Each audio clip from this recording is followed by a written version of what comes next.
నిషిక, నీ తర్వాత పెళ్ళైనా నీ మరదలు కూడా సీమంతం చేసుకుంటుంది. ఇంతవరకు నీ కడుపు పండలేదు. ఏమైనా సమస్య?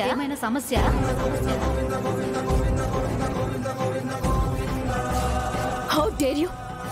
What are you talking? పెళ్ళై ఇన్నేళ్లైనా పిల్లలెందుకు పుట్టట్లేదని అడుగుతుంటే కారణం చెప్పకుండా కోప్పడతావేంటమ్మా?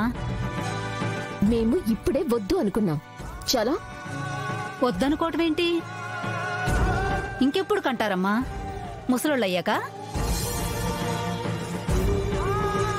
అత్తయ్య, ఏంటివిడా? సుశీల, ఇప్పుడు ఆ విషయం నీకెందుకో? ఎందుకేంటంటావేంటొదినా? ఇన్నేళ్లైనా పిల్లలు పుట్టకపోతే కారణమేంటో అడగాలి కాని ఎందుకు అని వదిలేయకూడదు. రేపు నీ కొడుకుకి గొడ్రాలనిచ్చి చేశావని నువ్వే బాధపడాల్సి ఉంటుంది.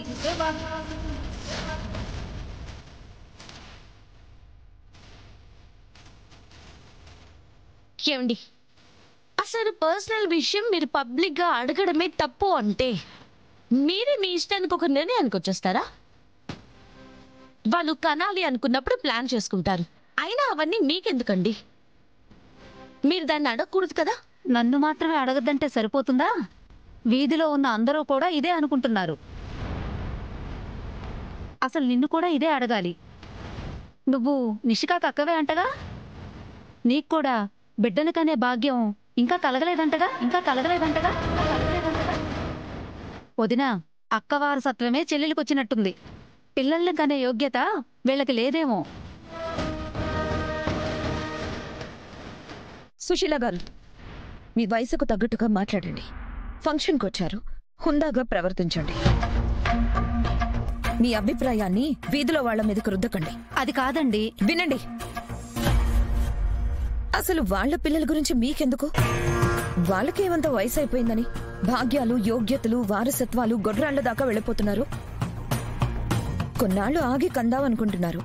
మధ్యలో మీకేంటండి? అసలు మీరెవరని?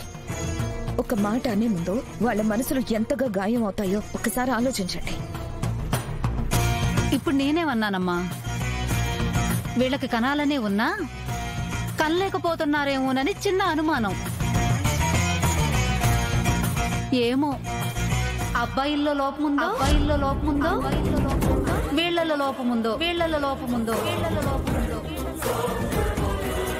డాక్టర్ దగ్గరికి వెళ్ళి చూపించుకుంటే సరిపోతుంది కదా అని. అంతకు మించి ఆ వేరే ఏమి లేదులేమ్మా.